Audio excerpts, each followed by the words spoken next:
Shabbat Shalom, Parshat Vayikra, la paracha des Korbanot, qui commence par un premier verset qui, sans Rashi, semble inutile.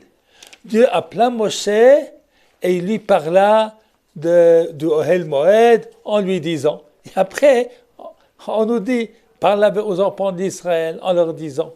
Alors on aurait pu commencer par le deuxième verset. Le Rashi explique chaque mot de ce verset-là. Nous allons prendre deux explications de Rashi. Il dit à propos du mot Vayikra qu'avant de parler à Moshe, Akadosh Baruch Hu l'appelait Moshe, Moshe. Après, il lui parlait. Mais pour les Hafsakot, lorsqu'il faisait une interruption, pour laisser à Moshe Rabbeinu le temps d'intégrer tout ce qu'il a étudié, il n'y avait pas d'annonce.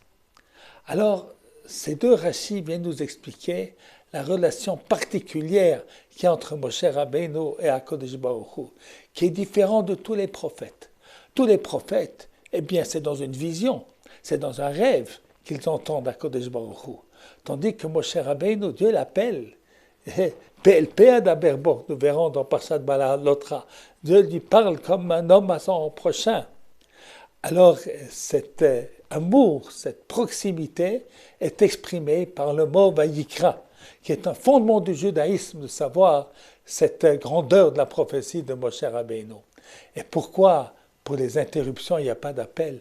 Parce qu'il n'y a jamais vraiment une interruption. Rambam nous explique que Moshe Rabbeinu pouvait parler avec Hachem quand il voulait. Il n'avait pas besoin d'être invité.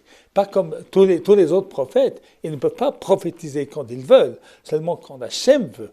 Alors c'est pour ça qu'on nous dit que Dieu appelle Moshe pour lui parler, mais ne l'appelle pas pour l'interruption, parce qu'il n'y a pas vraiment d'interruption dans la relation entre Akadosh Baruch Hu et Moshe Rabbeinu, Kaviachol, ça peut s'exprimer ainsi, est proche. Shabbat Shalom à tous.